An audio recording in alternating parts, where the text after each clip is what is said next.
Welcome to Veiled Narratives, where love meets destiny and emotions flow like poetry in motion. Here, we unfold heart-touching stories of passion, loss, and redemption that leave you breathless. It was a stormy evening, the kind where thunder echoes through empty streets and the world feels like it's mourning. Amara, drenched and clutching her umbrella, noticed a man sitting by the roadside, rain pouring over him. His suit was soaked, his eyes vacant, his heart clearly shattered. Without knowing his name, she offered him her umbrella. He didn't move. Instead, a single sentence escaped his trembling lips. "She left me at the altar." Amara froze. She didn't know what to say, but something in his voice, broken yet restrained, made her stay. In that moment, she didn't see a stranger. She saw pain that mirrored her own. That night, under the relentless rain, two souls who had no reason to meet found comfort in silence. The city was drowning in rain that night, the kind of relentless storm that blurs the edges of everything it touches. Streetlights flickered through mist, their golden glow breaking across puddles like shattered glass. The air carried the scent of wet earth and unspoken grief. Amid the chaos, a woman named Amara hurried along the empty avenue, her umbrella trembling under the weight of the storm. She was used to solitude. The rain was her companion, the silence her comfort. But that night, fate had other plans. Through the haze of falling rain, she saw him, a man sitting on the curb, his suit soaked, his hands trembling, and his eyes fixed on nothing. The world rushed past him, but he didn't seem to belong to it anymore. Water streamed down his face, yet she couldn't tell if it was rain or tears. Something inside Amara froze. There was something hauntingly beautiful about his stillness, as if the storm itself had stopped to grieve with him. She hesitated for a moment, unsure if she should intrude on a stranger's sorrow, but her heart wouldn't let her walk away. "Excuse me, are you all right?" she asked softly, her voice barely louder than the rain. He didn't respond. The rain drummed against his shoulders, his black hair plastered to his forehead. His lips moved almost inaudibly. "She left me." Amara knelt beside him, her shoes sinking into the mud. "Who left you?" she whispered. He turned to her then, and in that moment, she saw eyes that looked like they'd seen too much love and too much loss. Eyes that belonged to someone who once held the world in his hands, and just watched it crumble. "My bride," he said hollowly. "She's gone." The words hit her like thunder. Not a breakup, not an argument. Gone. Forever. Amara didn't know what to say, and maybe that was the beauty of it. She didn't try to fix him. She didn't offer empty comfort. She simply opened her umbrella wider, letting the canopy shield them both. They sat there, two strangers under one fragile piece of fabric, as the rain whispered around them. She watched him, his fingers tracing a gold wedding ring that glistened faintly under the streetlight. The way he held it so delicately, as if letting it go might erase her memory, broke something inside her. For a long moment, neither of them spoke. The silence between them was not empty, it was heavy with shared humanity. Two hearts that didn't know each other but somehow understood. "Come with me," Amara said finally, her tone gentle but steady. "You shouldn't be sitting out here." He didn't argue, didn't resist. Perhaps he had no strength left to do either. She helped him to his feet, his movements slow, almost mechanical. Together they walked through the downpour to a nearby coffee shop, the only one still open at that hour. The bell chimed softly as they entered, the warmth inside a stark contrast to the storm outside. The barista looked at them curiously, a soaked woman holding the arm of a man who looked like he'd lost the world. Amara ordered 2 cups of black coffee and led him to a corner booth. He sat silently, eyes fixed on the steam rising from his cup. His voice was barely a whisper. "She was wearing white," he murmured. "I never got to tell her she looked beautiful." Amara's heart tightened. She didn't know this man, but she felt his loss as if it were her own. She reached across the table and placed her hand over his. His skin was cold, trembling slightly under her touch. "What was her name?" she asked softly. "Alana," he said after a pause. "She was everything." The way he said her name carried more love than any poem could hold. Amara didn't respond. She simply squeezed his hand gently, a silent promise that he wasn't alone in his darkness. Outside, the rain softened, falling in gentler rhythms as if the sky itself had tired of crying. Aiden, she would later learn that was his name, finally looked up at her. His eyes were wary, but there was a flicker of life in them now, faint but real. "Why did you stop for me?" he asked, his tone more curious than grateful. Amara smiled faintly. "Because sometimes," she said. The rain hides people who are breaking, and I couldn't just walk past someone who looked like they were trying not to drown. He stared at her, and for the first time, something almost like a smile ghosted across his lips, fragile, fleeting, but real. They didn't speak much after that. The night went on in silence, filled only with the hum of the coffee shop, the occasional roll of thunder, and the steady rhythm of two strangers finding solace in each other's presence. When morning came, the storm had passed. Aiden stood up, thanked her in a quiet voice, and walked out into the pale dawn, leaving behind his untouched second cup of coffee. And something in her heart she couldn't quite name. Amara watched him disappear down the empty street, rainwater glistening on the pavement like memories. She didn't know it yet, but that night, that one encounter, had already begun to rewrite both their fates. Because sometimes, love begins not with a smile, but with shared silence in the storm. The next morning, sunlight slipped shyly through the clouds, turning last night's rain into a trail of diamonds scattered across the street. Amara couldn't stop thinking about him. The man in the rain, his voice trembling with sorrow, his eyes holding a kind of darkness that words could never describe. All day, his image haunted her. The soaked suit, the gold ring, the way he said, "She's gone." It wasn't just grief she'd seen, it was emptiness, the kind that comes when someone's reason to live has been stolen away. Days turned into weeks, yet the memory refused to fade. Then, one cold evening as she walked home from work, she saw him again. He stood outside a small flower shop, staring blankly at a bouquet of white lilies. The world around him moved in fast motion, people laughing, cars honking, lights flashing, but he seemed frozen in another time. Amara hesitated, her heart pounding. Then she walked toward him. "You again," she said softly, her voice cutting through the hum of the city. He turned, recognition flickering in his tired eyes. "You shouldn't have stopped that night," he murmured. "Some people are meant to be left alone." Amara shook her head gently. "And some people are meant to be found," she replied. He didn't smile, but something in his gaze softened, like ice cracking under the warmth of spring. She asked if he wanted to walk, and surprisingly, he nodded. They strolled through the quiet streets, the sound of their footsteps mingling with the distant whisper of rain returning. After a long silence, he finally spoke. "Her name was Elena," he said, his tone both tender and haunted. "We were supposed to be married that evening. She was on her way to the church, and she never made it." Amara stopped walking. The weight of his words sank deep. She could see it now, the sharp crease of grief around his mouth, the hollowness in his expression. He continued, his voice breaking slightly. "I got the call right before the ceremony. A car crash. She was gone before I even reached the hospital." He paused, his hand gripping the railing beside them. "I stood there, in that empty church, with all the flowers, the candles, the music waiting, and no bride. Just silence, just her perfume still lingering in the air." Amara's chest tightened. She couldn't imagine that kind of pain. The cruelty of destiny snatching away happiness at the very moment it's within reach. He looked at her then, his eyes shimmering with unshed tears. "Do you know what's worse than losing the person you love?" he asked quietly. "What?" she whispered. "Realizing you never got to say goodbye." The words shattered something inside her. Without thinking, she reached out and touched his hand.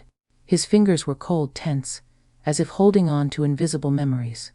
"You don't have to say goodbye," she said softly. "You just have to keep her alive in how you live." He gave a bitter laugh, one filled with sorrow. "That's what people say, isn't it? She'll live in your heart, but they don't know what it's like when the heart itself feels like it's gone with her." Amara didn't reply. She just stood beside him as the sky began to drizzle again, each drop like a whisper from the heavens. She didn't pity him, she felt him. His pain seeped into her, slow and quiet, like ink bleeding through paper. They found shelter beneath an awning. She pulled a napkin from her purse and handed it to him.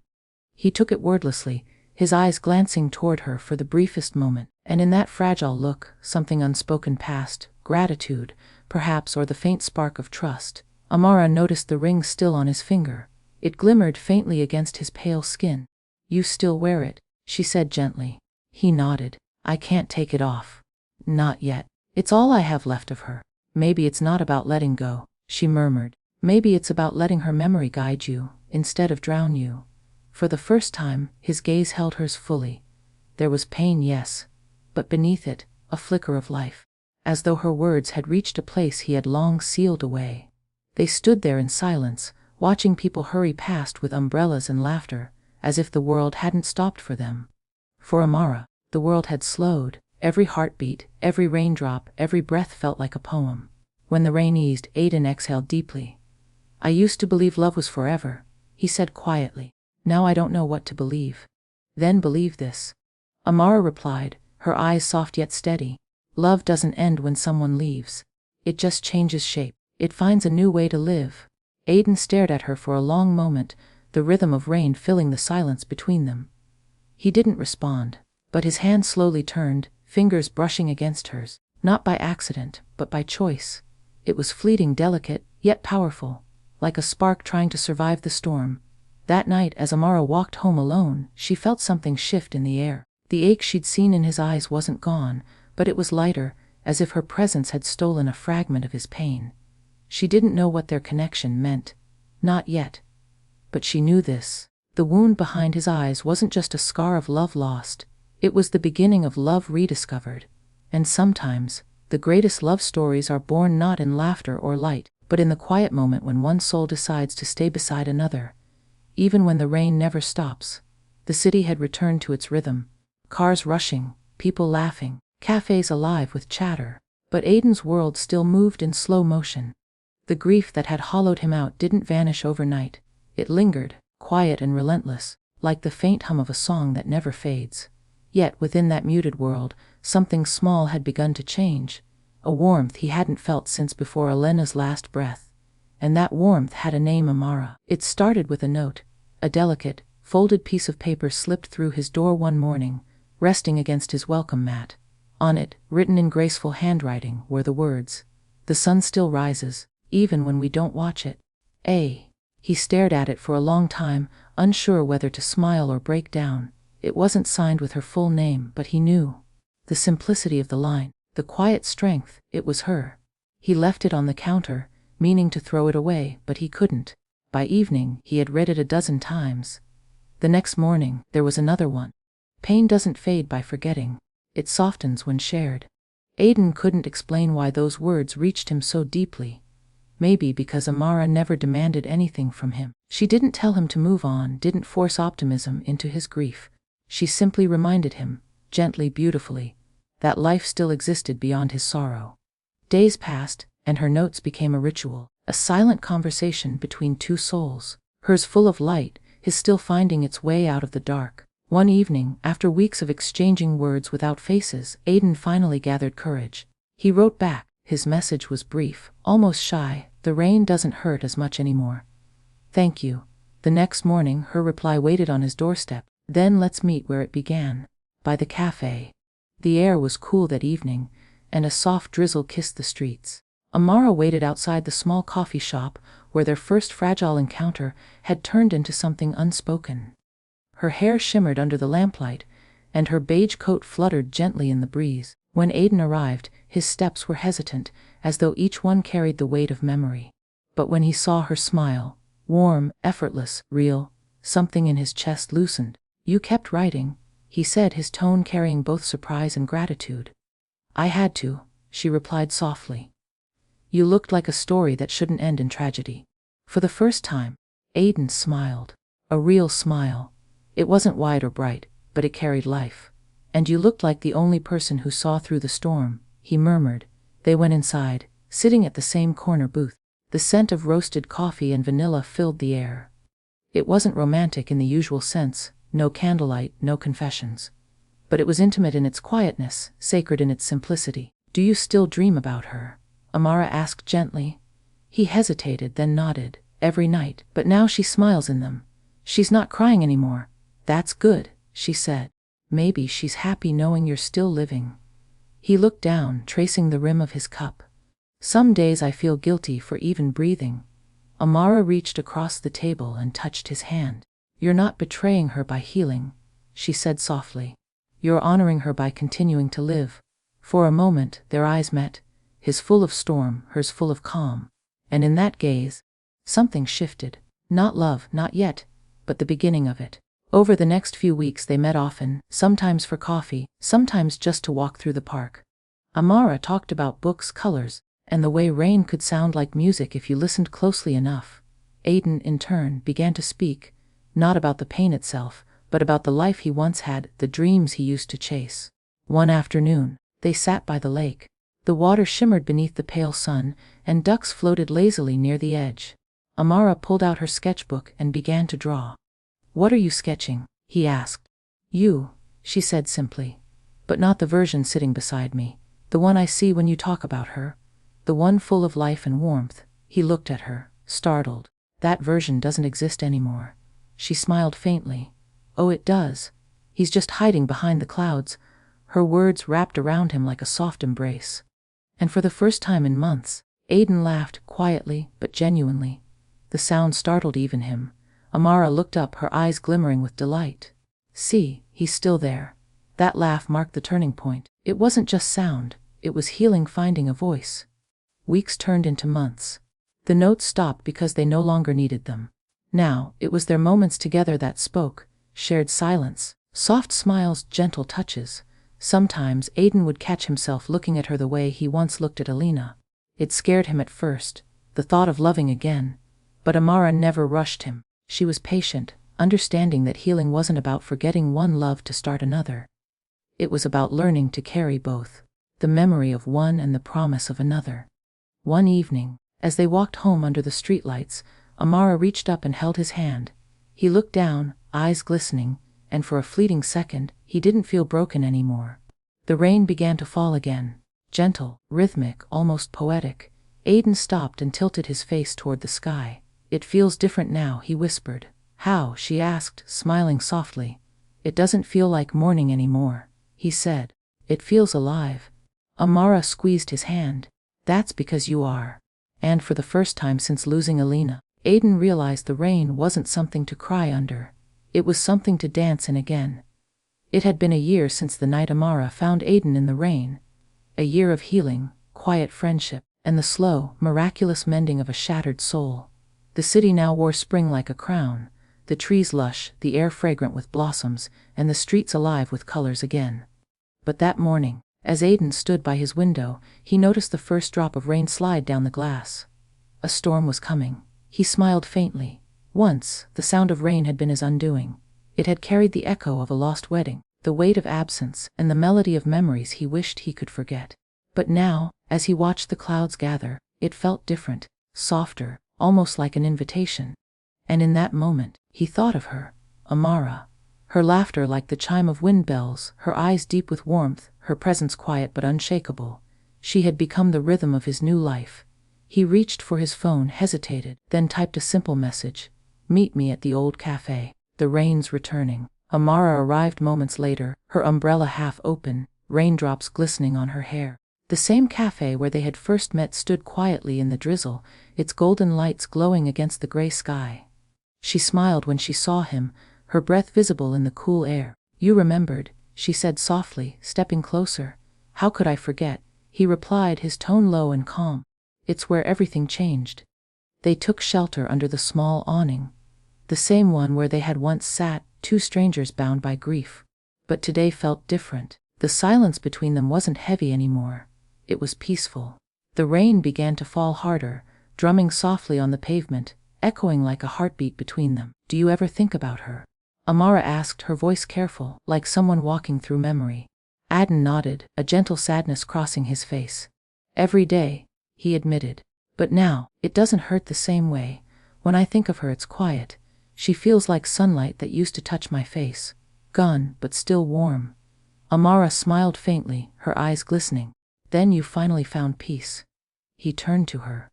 "You helped me find it." She looked down, her fingers tracing invisible patterns on her coffee cup. "I didn't do much. Aiden, you did everything," he said firmly. "You stayed when I couldn't even stand myself. You gave meaning to days I thought I'd never live through. And somehow, without forcing me to forget her, you made space for something new." Amara's heart trembled under his words. The rain blurred the world around them. People rushing by with umbrellas, cars hissing through puddles, neon lights glowing like fireflies in the mist. But in that little corner, time felt suspended. Do you ever wonder, he continued, his voice barely above a whisper, why the rain keeps following us? She smiled softly. Maybe it's the universe's way of reminding us where it all began. He chuckled quietly, his gaze lingering on her face. Or maybe, he said, it's trying to give me a second chance to do what I couldn't do before. Her brow furrowed. And what's that? He stepped closer, close enough for her to feel the warmth of his breath despite the cold drizzle. To stop hiding behind pain, he said softly. To feel again. To love again. The words hung in the air, fragile, raw, and beautiful. Amara's pulse quickened, but her heart understood what her mind could not yet speak. Aiden, she began, her voice trembling. But he gently took her hand, the same hand that once lifted him from the rain, and held it against his chest. You once told me, he whispered, that maybe it's not about letting go but letting her memory guide me. You were right. She guided me to you. Her eyes widened, filling with tears that shimmered under the soft glow of streetlights. Aiden, I'm not asking for promises, he said, his voice breaking slightly. I just want you to know that when I look at you, the world doesn't feel empty anymore. The rain doesn't hurt anymore. For a moment she said nothing. Then, with a trembling smile, she whispered, then maybe it's time we stop hiding from it. She stepped out from under the awning, closing her umbrella. The rain fell harder now, soaking through her hair, her coat, her lashes. She looked radiant, wild, free and alive. Aiden hesitated for only a second before joining her. The cold drops kissed his face, but he didn't care. For the first time in years, he lifted his head toward the sky and let the rain wash over him. They stood there. Two souls once broken, now whole, the rain weaving around them like silk threads of destiny. Amara laughed, spinning slightly, her arms outstretched. See, it doesn't hurt, she said, her voice full of light. He smiled, watching her, his heart thundering in his chest. No, he whispered, stepping closer, feels like coming home. He reached out, brushing a strand of wet hair from her face. Their eyes met, his filled with quiet adoration, hers with gentle disbelief. And then, under the rain that once witnessed his despair, he kissed her. It wasn't desperate or rushed. It was slow, reverent, the kind of kiss that speaks of healing and gratitude.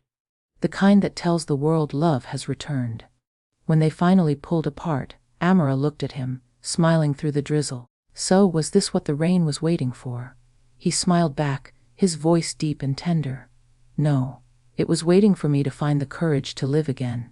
They walked away together, hand in hand, the sound of their laughter mingling with the rhythm of falling rain. Not as two broken hearts, but as two souls reborn through love. A full year had passed since the rain had reunited them, since that first kiss under a gray sky turned grief into rebirth. And though time moved forward, their love only deepened. Aiden and Amara had built something sacred, not out of grand gestures but through the small, beautiful details that filled ordinary days. Morning coffee together, long evening walks by the lake, silent car rides with fingers entwined. The world had softened around them, as though it too recognized that something rare had blossomed, a love not born of impulse, but of healing. For Aiden, each day with her felt like breathing again after years underwater. For Amara, he was proof that love could still bloom in places where pain once lived. And yet, despite their quiet happiness, there lingered an unspoken question. What next?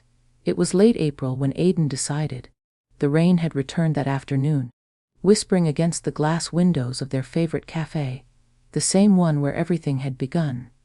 He had spent the entire morning preparing something simple, yet filled with meaning. He didn't want extravagance, he wanted truth. A love like theirs deserved no stage, just sincerity, emotion, and the rain that had witnessed their beginning.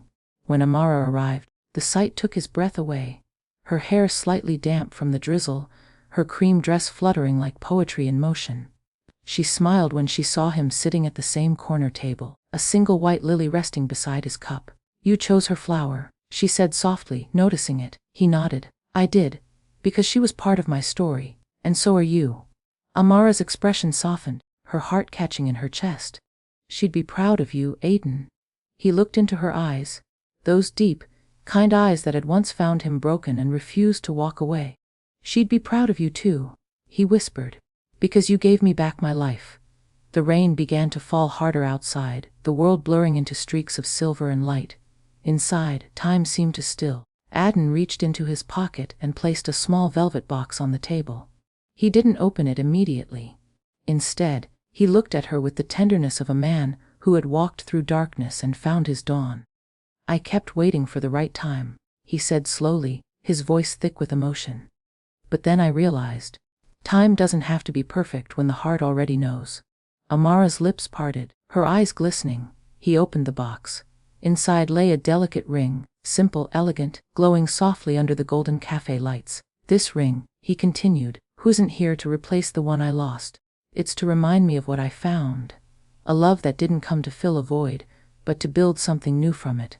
You walked into my storm, Amara, and you never once asked for the sky to clear. You just stood beside me until the rain didn't feel cold anymore." But tears welled in her eyes, but her smile broke through them like sunlight after thunder. Aiden stood and moved closer, holding the ring gently between his fingers. "So, I'm asking, not for perfection, not for promises that life won't hurt again, but for you to stay, to walk with me, to make every ordinary day feel extraordinary, just because you're in it." The cafe had gone quiet. Even the rain seemed to pause to listen. Amara rose slowly, her hands trembling as she looked up at him. The world blurred behind him, all colors fading into the background except him. The man she had found crying in the rain, who now stood before her with a heart full of love. She reached for his face, brushing her fingers gently against his cheek. "Aiden," she whispered, "you were never meant to be alone. You just needed someone who could see you beyond your pain." And then, her voice steady but filled with emotion, she said the words that would change everything. "Yes, Aiden. 1,000 times yes." He slipped the ring onto her finger, and in that moment, the cafe lights flickered softly as thunder rolled somewhere in the distance. The world outside came alive again, raindrops glimmering like jewels against the window, reflections of their intertwined hands glowing in the glass. Aiden exhaled, his forehead resting against hers. "You've made me believe again," he whispered. "Not just in love, but in beginnings."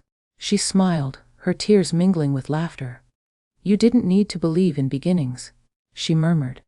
"You just needed to believe that you deserved one." Later that evening, they stepped out into the rain.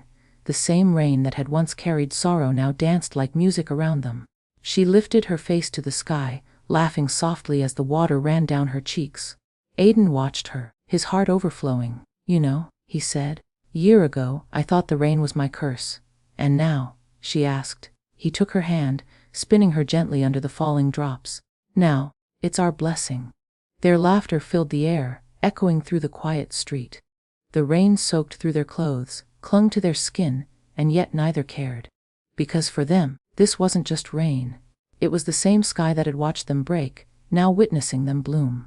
Aiden pulled her close, his voice a soft whisper against her ear. "For every storm I survived, you were the calm waiting at the end. And for every tear you cried," she whispered back, "I'll be the reason you smile." They kissed again, slower this time, gentler, like the world could end around them, and they'd still be standing there, two souls reborn from the same rain. The storm had once taken his bride, but the rain returned to give him love again. And as the night faded into dawn, the city glittered with new light, the kind that only shines after heartbreak, when love writes its second chapter. Because in the end, it wasn't about loss or tragedy. It was about finding someone who could turn the sound of rain from mourning into music, and make the heart believe once more. This is the story of Amara and Aiden, where love didn't begin in sunshine, but bloomed beautifully after the storm. There are moments in life that arrive quietly, moments that don't announce themselves with lightning or noise, yet change everything forever. For Aiden, that moment came the night the rain poured hardest, when his world had ended and his heart was nothing but broken glass. And for Amara, it came when she saw a stranger's sorrow and chose not to look away. She didn't come to fix him. She came to see him, to sit beside his silence, to stand beneath his storm, to remind him that even pain can be gentle when shared. Through her presence, the rain that once carried grief began to sound like forgiveness. Each note she left, each smile she gave, each step they shared under clouded skies, it all became part of something divine. Aiden learned that love doesn't always arrive with fireworks or music. Sometimes it comes as a whisper, as a soft hand in the rain, as someone who chooses to stay when everyone else has gone. He lost one love, but through that loss, he discovered a greater truth: that the heart, no matter how shattered, is capable of loving again, that every ending carries the seed of a new beginning. And when he stood with Amara a year later, under that same rain that once witnessed his sorrow, he finally understood. The rain had never been his enemy. It was his messenger. It didn't come to drown him. It came to wash away his pain and deliver him to the one who would teach him how to live again. So remember this: sometimes life breaks you open not to destroy you, but to let the light in. Sometimes the rain you hide from is the same rain that will lead you home. And when two souls meet in the middle of that storm, not to fix, not to save, but simply to stand together, that's not just love, that's destiny. Because love doesn't always start in sunlight. Sometimes it begins in the rain. You've been listening to Veiled Narratives, where every story whispers of love, loss, and the beauty of finding home in unexpected hearts. Subscribe for more stories that touch the soul, and remind you that even the darkest nights can end in dawn.